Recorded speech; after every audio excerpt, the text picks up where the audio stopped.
Hello everyone, this is lecture number 2 on the illegal disposition act 2005 के अंदर हमारे पास lecture number 2 है। आज लेक्चर नंबर 2 के अंदर हम डिस्कस कर रहे हैं हमारे पास सेक्शन नंबर 3। सेक्शन नंबर 3 हमारे पास बात करता है प्रिवेंशन की। आप मीनिंग आपको पता है, प्रिवेंशन की मीनिंग होगी हमारे पास रेस्ट्रेंट या फिर रेस्ट्रिक्शन, या फिर आम लैंग्वेज में आप कह दें इसको stop.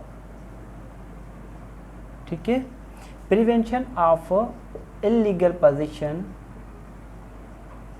Illegal position of property ETC। हमारे पास prevention means restriction of illegal, हमारे पास जो पोजीशन करते हैं प्रॉपर्टी की। आपको मैंने पहले ही पढ़ाया है कि हमारे पास प्रॉपर्टी क्या है। प्रॉपर्टी कौन सी प्रॉपर्टी हमारे पास जो भी इमूवेबल प्रॉपर्टी है, ओनली इमूवेबल प्रॉपर्टी। और हमारे पास जो टाइटल है सेक्शन 3 का, पहले उसको आप जब भी आप कोई भी एक्ट पढ़ें उसका जो हमारे पास टाइटल होता है सेक्शन का, वो टाइटल अच्छी तरह से पढ़ लें। आप अच्छी तरह आपको टाइटल समझ में आना चाहिए। Prevention of illegal position of property.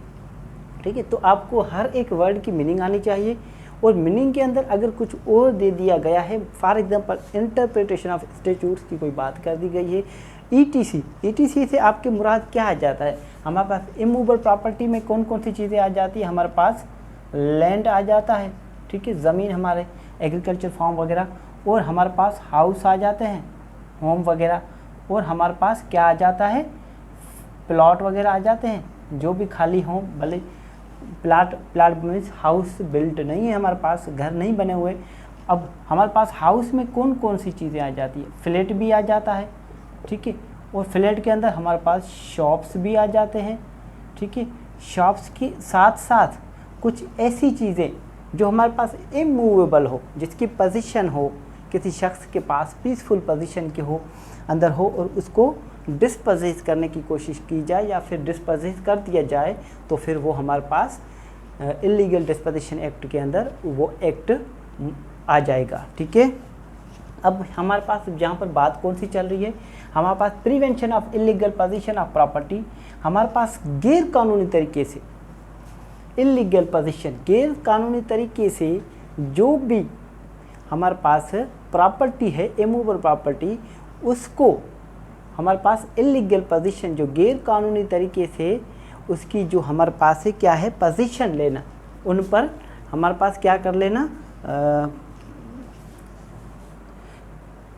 Prevention of illegal position of property.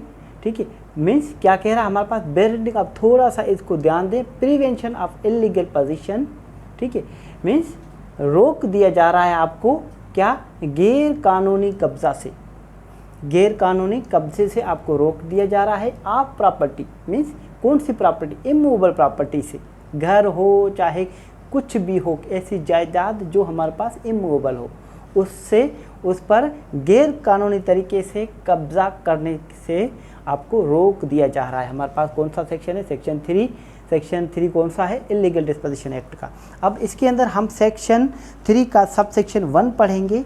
वो हमारे पास कह रहा है, सेक्शन 3 का सब सेक्शन 1 जो हमारे पास कहता है कि कोई भी हमारे पास ऑनर हो, ठीक है, या फिर अक्यूपायर हो, उससे कोई भी विदाउट लॉफुल अथॉरिटी,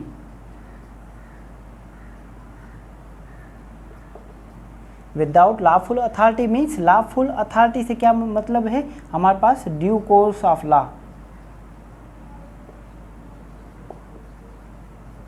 ठीक है, हमारे पास कोई भी without due course of law किसी भी ऑनर या अक्यूपायर, ऑनर या फिर अक्यूपायर, या तो फिर जिसके जो प्रॉपर्टी है उसका वो मालिक है, या तो फिर क्या है, अक्यूपायर में उन पर उनकी पीसफुल पोजीशन है, उसको क्या नहीं करेंगे, विदाउट ड्यू लॉफुल अथॉरिटी या फिर ड्यू कोर्स ऑफ लॉ के हम उसको क्या नहीं कर सकते, उसको उससे वो प्रॉपर्टी ग्रेब नहीं कर सकते और कंट्रोल नहीं कर सकते, या फिर हम क्या नहीं कर सकते, ऑक्यूपाई नहीं कर सकते। ये हम सेक्शन 3 के सब सेक्शन 1 में हमको रोक दिया गया है कि हम ऐसा कुछ भी नहीं कर सकते, किसी से ज़बरदस्ती प्रॉपर्टी नहीं छीन सकते। ये बात क्लियर है।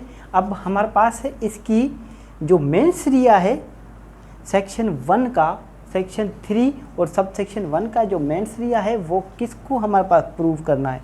ये मेंस रिया हमारे पास कंप्लेनेंट को प्रूव करना है। ठीक है, मेंस रिया हमारा किसको प्रूव करना है, कंप्लेनेंट को। ठीक है, ये हमारे पास एक अथॉरिटी है मेरे पास, मैं आपको अथॉरिटी ये बता दे रहा हूँ। 2018 PCRLJ पेज नंबर है हमारे पास 1027। ठीक है, ये आप अथॉरिटी थोड़ी ध्यान से स्टडी कर लेंगे तो फिर आपको समझ में आ जाएगा कि हमारे पास मेंस रिया का बर्डन किस पर आता है। ठीक है, मेंस रिया मीन्स हमारे पास जो मेंटल जो इंटेंशन है जो हमारे पास अक्यूज्ड की उसको प्रूव करना।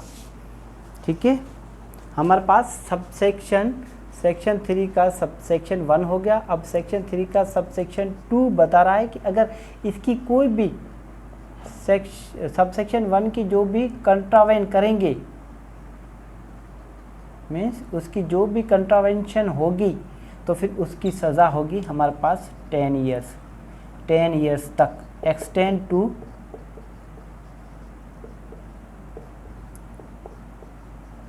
10 ईयर्स विथ फाइन। मीन्स चाहे 1 साल कर दो, ओ चाहे 1 साल कर दो, चाहे 2 साल कर दो, चाहे 5 साल कर दो, कितने भी कर दो, उसके साथ कुछ फाइन भी दे दो। और उसके साथ साथ हमारे पास जो विक्टिम हैं, ठीक है, जो पर्सन विक्टिम हैं उनको कंपनसेशन भी दे दी जाएगी। किसके तहत, हमारे पास section 544A of code means CRPC criminal procedure code. आ रही है बात समझ में। इसके तहत हमारे पास CRPC का सेक्शन 444 है क्या, दरअसल हमारे पास ये है कंपनसेशन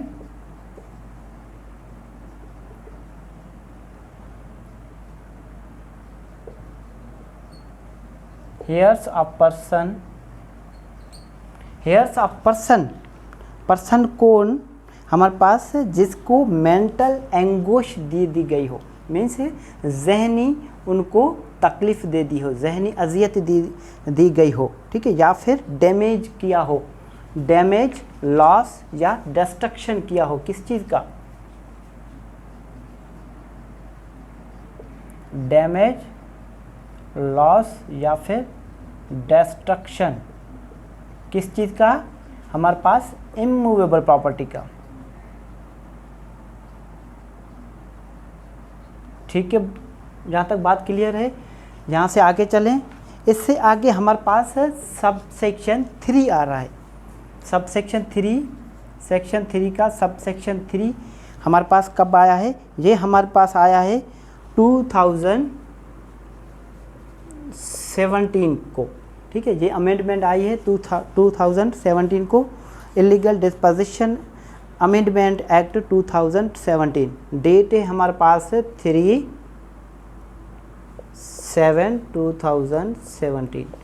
ठीक है, इसके अंदर ये बता दिया गया है कि हमारे पास अगर सबसेक्शन 1 के अलावा, सबसेक्शन 1 से हटकर अगर किसी और तरीके से रॉन्गफुली, ठीक है, या फिर उनको फ्रॉडुलेंटली या फिर धोखे से अगर वो प्रॉपर्टी की पोजीशन ले लेते हैं या फिर किसी भी और तरीके से जो हमारे पास सब सेक्शन 1 की कैटेगरी में ना आता हो, तो फिर उसकी पनिशमेंट हमारे पास कितनी होगी, उसकी पनिशमेंट होगी हमारे पास 3 ईयर्स, ठीक है, 3 साल सज़ा होगी इसको, ठीक है। और उसकी हमारे पास कंपनसेशन भी दी जाएगी सेक्शन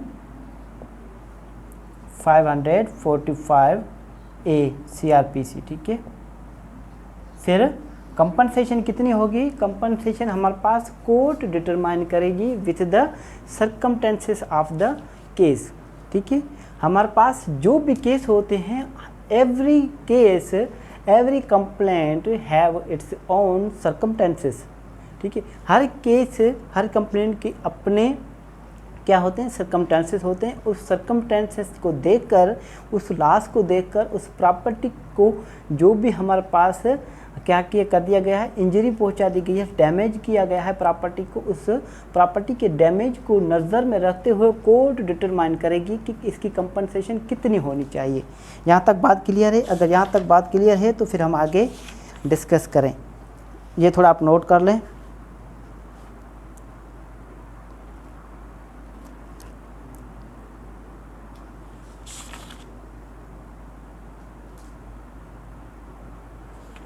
ठीक है, अगर यहाँ तक क्लियर है तो इसके बाद हम हमारे पास सेक्शन नंबर 4 जो है वो डिस्कस करेंगे, ठीक है। Thank you so much.